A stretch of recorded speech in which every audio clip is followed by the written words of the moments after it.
shepherd's pie in the oven tonight. Yummy!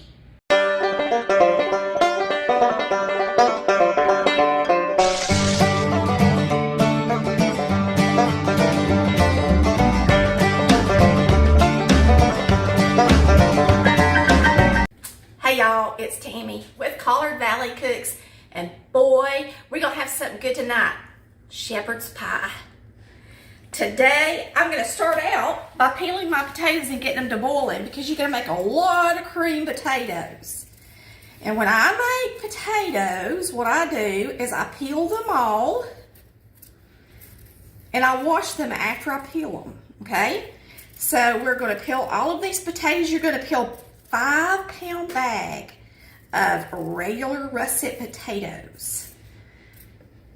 Now, I'm just using a paring knife like Mama did. That's how I like to peel potatoes. I'm faster at it than if I use a paring knife. But you use whatever makes you feel comfortable.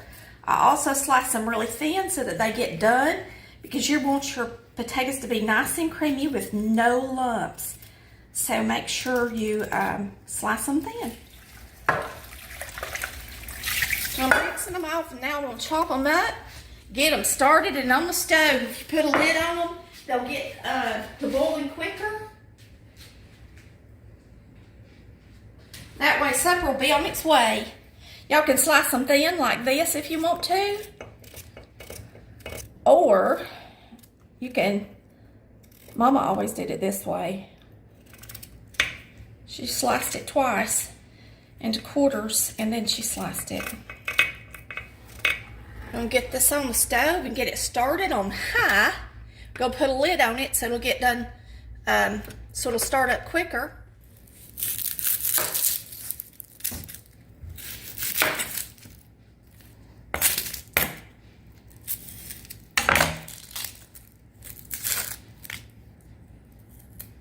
This was the smallest onion I had, so we'll use it. The more the merrier anyway. Now, if for some reason you're feeding this to kids, they probably won't eat it anyway because it's got mixed vegetables in it. But if you're trying to disguise the onion, use onion powder. Works really good. So you can always do that. This is not, I'm using my plastic cutting board today. And it's loud. Chris just brought them back from the house, and y'all know I got these beautiful cutting boards, but I just thought for a change I'd use some plastic. Because when I use my wood cutting boards, the onion does seep down in there, and I really need to put another coating. And me and Chris will video that when we do it, because we really need to season those boards again. And that way these scents and juices and stuff won't get down in the wood as much. So I'm going to go ahead and start adding some ground beef to this. You're going to use 1.5 pounds of chuck. And of course, if you got beef, use it. Just drain it good. You should drain it anyway. So my shepherd's pie is pretty much, I guess, a southern version, because I just use the spices that we all have in our cabinet already, which makes it so much more simple to cook. So we're going to get the onion in here with our beef.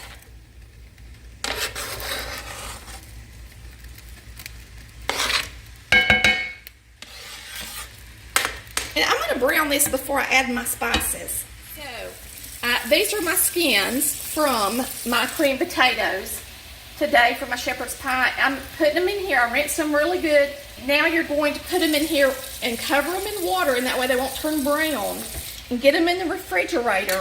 And then tomorrow, if you have a sandwich or hamburgers or hot dogs or whatever, even if it's just a snack, you can get these out, let them dry a little bit, and then coat them with some olive oil, throw them in the air fryer or in your oven, and make some potato skins for the kids.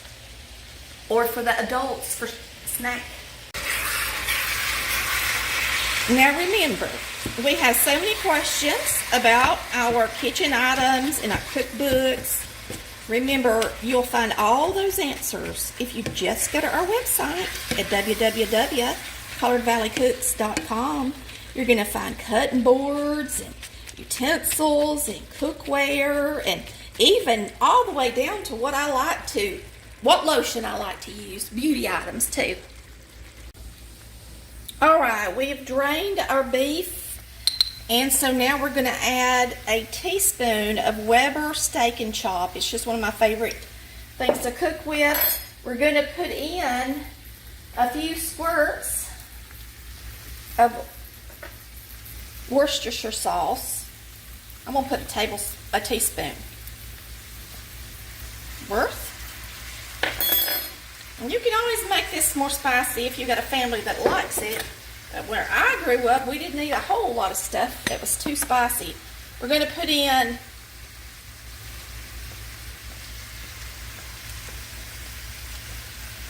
half a cup of brown gravy mix.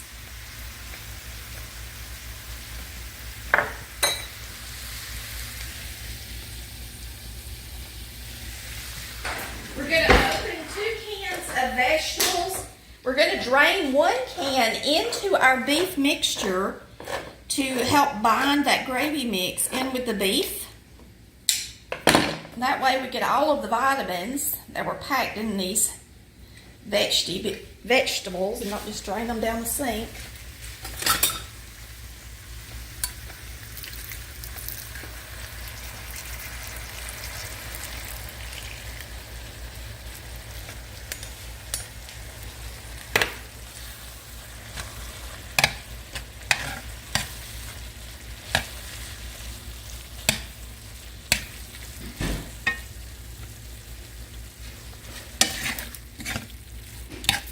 And you're just going to mix this up good. This is going to be our beef mixture that goes in the middle of our shepherd's pie.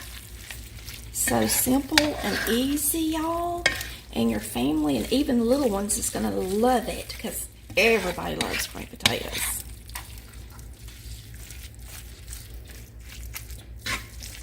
Has a lot of flavor in it. You just mix it up with a little bit of liquid like that. Just mix it good.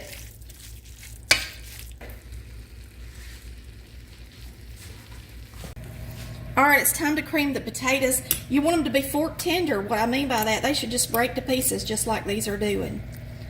Now we're going to get them over here and make some really good creamed potatoes. I'm going to drain them. I'm going to use this over here because it just does a great job. We love this thing. And then we're going to mix them up right here in the sink. If you mix them in the sink, then you don't have to worry about splatter and everything. That's what Mama always did.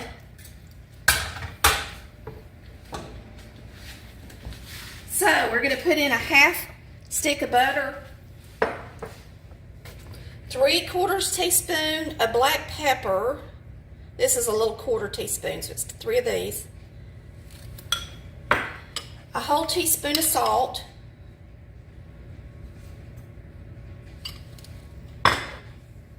1/4 cup sour cream.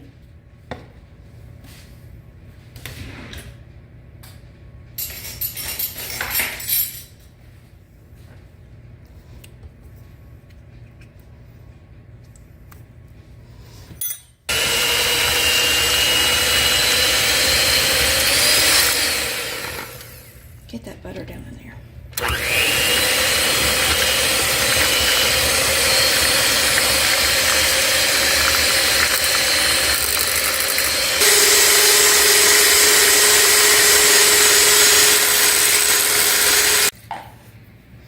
I'm going to grab my cooking spray and spray this iron skillet. This is an iron skillet. I think shepherd's pie is really pretty in an iron skillet. You're going to put half of your potatoes in it.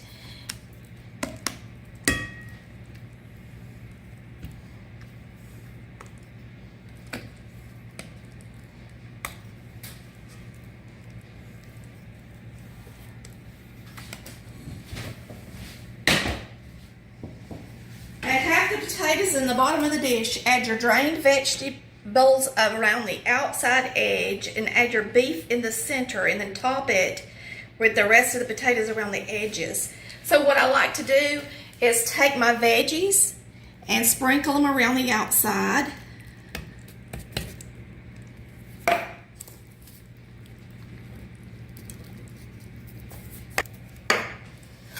And you're going to put your meat on the inside.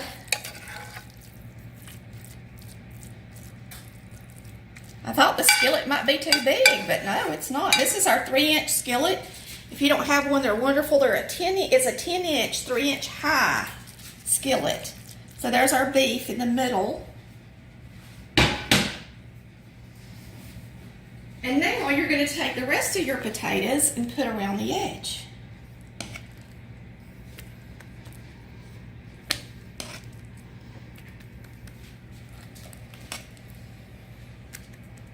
And no, I don't season the vegetables because the meat has got plenty of seasoning and so does the potatoes. And when you dip it and serve it, of course, it all kind of blends together.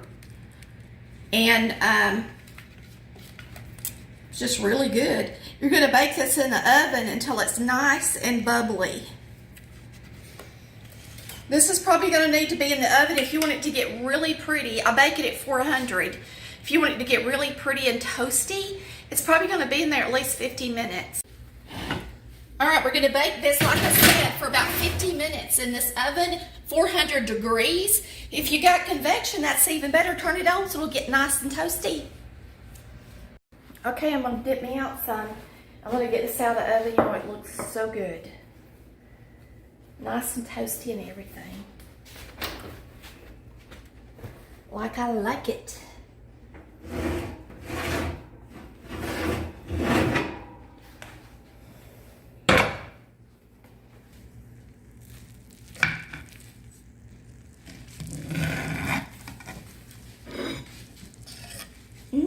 Good. Put our potatoes on the plate. Get some beef.